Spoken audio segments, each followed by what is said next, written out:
আসসালামু আলাইকুম।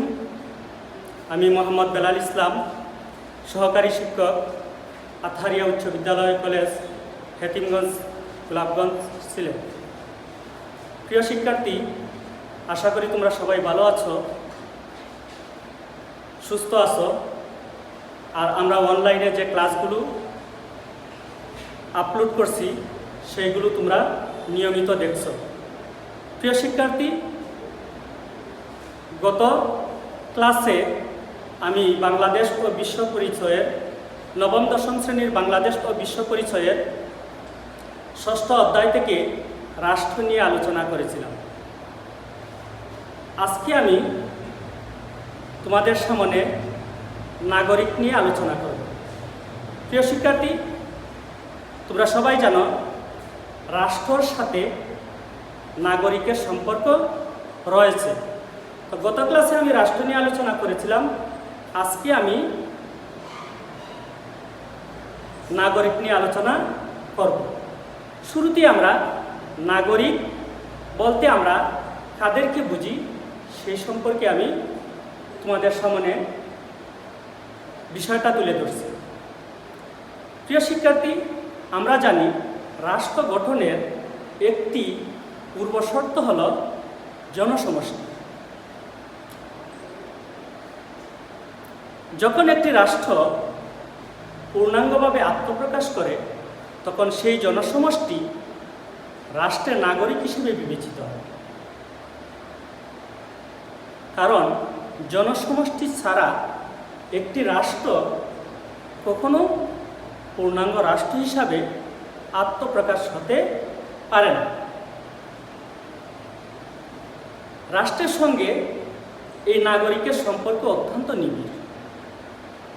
রাষ্ট্রের নাগরিকদের দায়িত্ব কর্তব্যের ওপর রাষ্ট্রের কার্যক্রমের সফলতা ও ব্যর্থতা নির্ভর করে।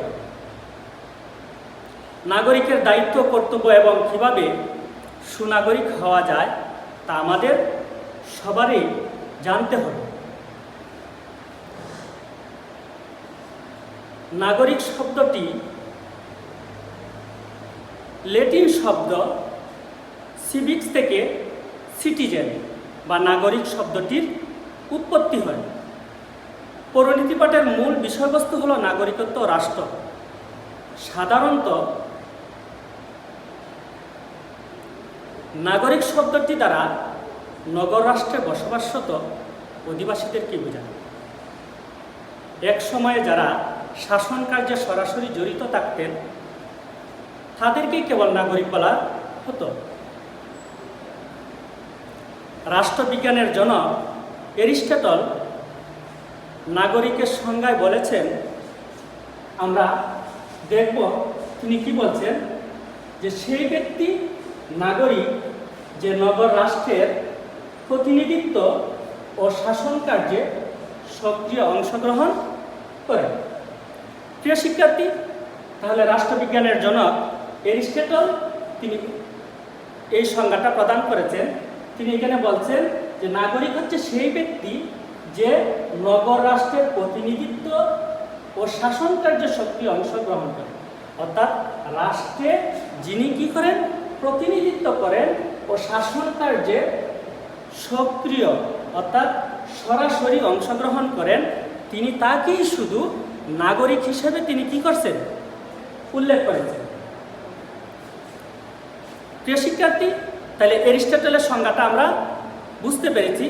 তিনি তার এই ধারণার অধিকাংশ জনগণকে তিনি নাগরিক হিসেবে অন্তর্ভুক্ত করেননি। তার মতে অধিকাংশই যথাযথভাবে নাগরিকের অধিকার প্রয়োগ করতে কি হবে না, সামর্থ্য হিসেবে অন্তর্ভুক্ত তিনি তাকে সেখানে করেননি। গ্রিক নগর রাষ্ট্রে এই যুক্তিতে দাস এবং নারীদের নাগরিক হিসেবে গণ্য করা হতো না এবং তারা রাষ্ট্রীয় কাজে অংশগ্রহণ করতে পারতেন না। যে তাইলে এই সংজ্ঞা থেকে আমরা বুঝতে পেরেছি যে এরিস্টটলের মতে নাগরিকের সকল জনগণই কি নয়, রাষ্ট্রের নাগরিক নয়। তিনি সেখানে কিছু সংখ্যক ব্যক্তিদেরকে তিনি নাগরিক হিসেবে তিনি উল্লেখ করেছেন, যারা শুধু রাষ্ট্রের প্রতিনিধিত্ব এবং সক্রিয় অংশগ্রহণ, শাসন কার্যে সক্রিয় অংশগ্রহণ করবে।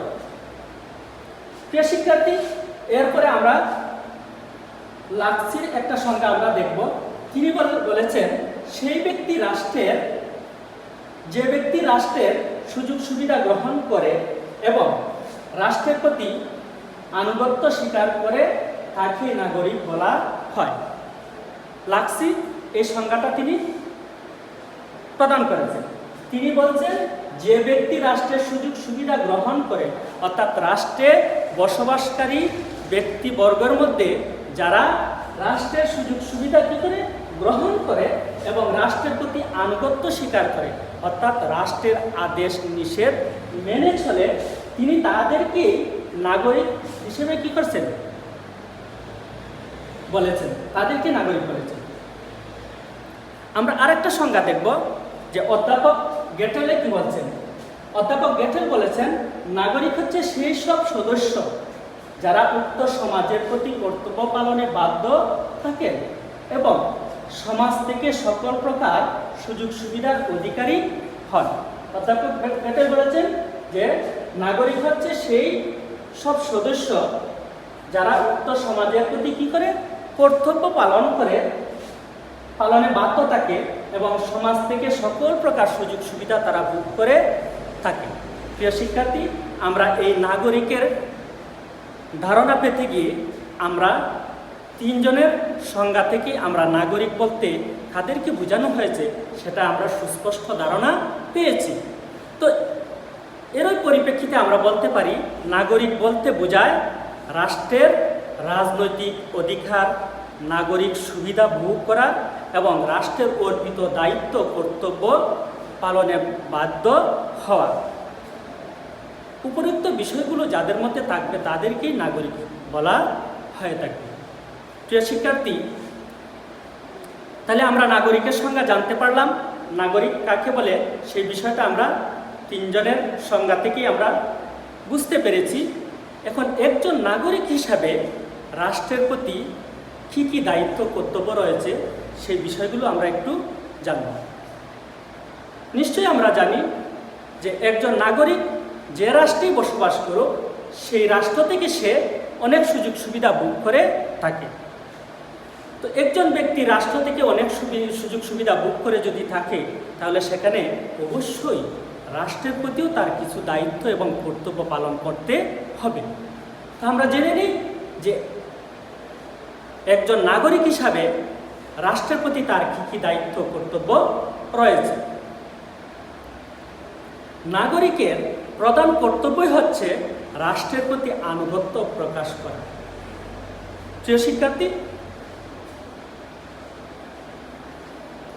একজন নাগরিকের প্রধান দায়িত্ব কর্তব্য কি হচ্ছে যে রাষ্ট্রের প্রতি আনুগত্য প্রকাশ করা।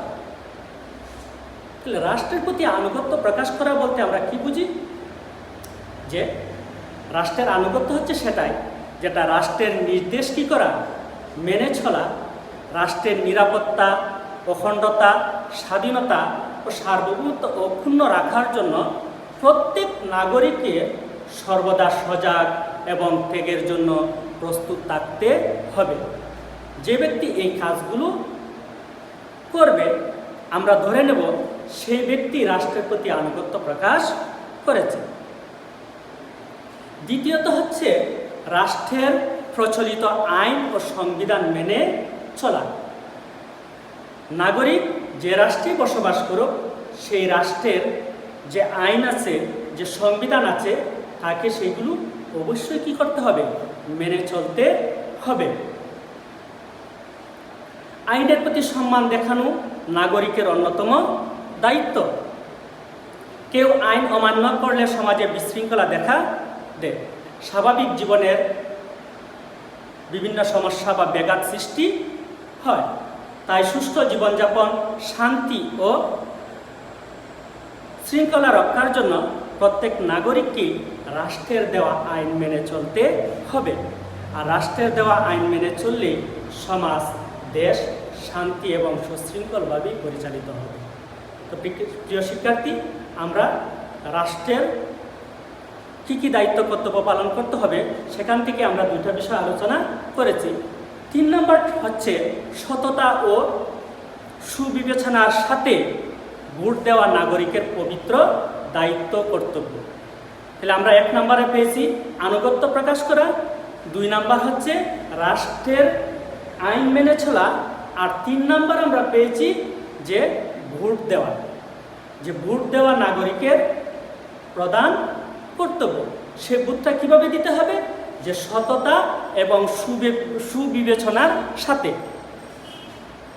যে ভোট হচ্ছে একজন নাগরিকের পবিত্র আমানত, সেই আমানত একজন সুনাগরিক হিসেবে সেখানে যথাযথভাবেই প্রয়োগ করতে হবে। আর যদি সেই ভোটটা যথাযথভাবে প্রয়োগ করা হয়, তাহলে এর ফলে কি হবে, যোগ্য ও উপযুক্ত প্রার্থী জনপ্রতিনিধি হিসাবে সেখানে কি হবে, নির্বাচিত হবে। অযোগ্য এবং দুর্নীতিবাজ প্রার্থীকে ভোটদান থেকেও আমাদের কি থাকতে হবে, বিরত থাকতে হবে। কেন বিরত থাকতে হবে? সমাজে যদি আমরা অযোগ্য এবং দুর্নীতিবাজদেরকে আমরা প্রতিনিধি হিসাবে সমাজে প্রেরণ করি, তাহলে সেই সমাজে অশান্তি, বিশৃঙ্খলা, দুর্নীতি সেগুলো সবসময় থাকবে। তাই আমি বলছিলাম যে ভোট হচ্ছে মানুষের একটা পবিত্র আমানত। এই আমানত যেন আমরা যথাযথভাবে ভালো জায়গায় আমরা প্রয়োগ করতে পারি, আর ভালো জায়গায় প্রয়োগ করলে আমরা ভালো প্রতিনিধি নির্বাচন করতে পারবো, আর ভালো প্রতিনিধির দ্বারা আমাদের সমাজ, রাষ্ট্র সুন্দরভাবে কি হবে, পরিচালিত হবে। এরপরের সেটা হচ্ছে রাষ্ট্রের আয়ের প্রধান উৎস নাগরিকদের পদে কর ও খাজনা। তাহলে সেখানে আমাদের কি করতে হবে, যে রাষ্ট্রকে আমাদের কি দিতে হবে, কর দিতে হবে। যে রাষ্ট্রের প্রশাসনিক, প্রতিরক্ষা ও উন্নয়নমূলক কাজ সম্পাদনের জন্য সেখানে বিপুল পরিমাণ অর্থের কি হয়, প্রয়োজন। নাগরিকদের যথাযথ কর প্রদান করে রাষ্ট্রীয় কাজে সেখানে সহযোগিতা করতে হবে। রাষ্ট্র তো কখনো কি করে না যে তারা কোনো কিছু উপার্জন করে না। রাষ্ট্র জনগণের দেওয়া থেকে তারা রাষ্ট্রের উন্নয়নমূলক বা বিভিন্ন কাজকর্ম তারা করে থাকে। তো এই জন্যই আমরা দেশের নাগরিক হিসাবে, সুনাগরিক হিসাবে সেখানে আমাদের রাষ্ট্রকে আমাদের কি দিতে হবে, কর দিতে হবে। তাহলে দেশ উন্নত হবে, আমরাও এই দেশে সুন্দরভাবে কি করতে পারবো, বসবাস করতে পারবো। রাষ্ট্রের এই অর্পিত দায়িত্ব রাষ্ট্রীয় কাজে সুষ্ঠুভাবে সম্পাদন করা নাগরিকের কি কর্তব্য। সরকারের গৃহীত যে কোনো কাজ জনগণের কাজ। সরকারের প্রতিটা কাজেই এটা কার জন্য, জনগণের জন্য। তাহলে আমরা ধরে নিতে হবে, আমরা সবসময় আমাদের মনে রাখতে হবে যে সরকারের কাজ মানে আমাদের নিজেদের কাজ। নাগরিকদের সততা, কাজের একাগ্রতা ও নিষ্ঠার ওপর সরকারের সফলতা, বৃদ্ধি, উন্নতি, অগ্রগতি বিষয়গুলো কি করে, নির্ভর করে। তাহলে প্রিয় শিক্ষার্থীরা, আমরা এই দেশে বড় হব, তাহলে আমরা বড় হব, আমরা কি হব, সেই দেশের সুনাগরিক হিসেবে আমরা কি হব, বড় হব। আমাদের মধ্যে কি রাখতে হবে, সততা রাখতে হবে, কাজের মধ্যে মনোযোগ, একাগ্রতা থাকতে হবে। আমরা যে কাজই করি না কেন সেই কাজটা আমরা নিষ্ঠার সাথে কাজ করব। তাহলে সেখানে কি হবে, আমার নিজের সফলতা আসবে, সরকারেরও সফলতা আসবে, আমি নিজে উন্নতি হবে, দেশও কি হবে, উন্নতি হবে। প্রিয় শিক্ষার্থী, তো এই পাঠ থেকে আমরা নাগরিক কি, সেই নাগরিকের ধারণা পেয়েছি। নাগরিক হিসাবে রাষ্ট্রে আমাদের কি কি দায়িত্ব কর্তব্য রয়েছে সেই বিষয়গুলো জেনেছি। আমি আশা করি তোমরা সবাই আমার ক্লাসটা মনোযোগ সহকারে দেখবে। দেখার পরে যে একজন নাগরিকের কী কী দায়িত্ব কর্তব্য রয়েছে, সুনাগরিক হিসাবে আমাদের কিভাবে দায়িত্বগুলো পালন করতে হবে। আর আমি যদি সুনাগরিক হই, তাহলে রাষ্ট্র, আমি সুনাগরিক হিসেবে সেখানে কি করব, বসবাস করব।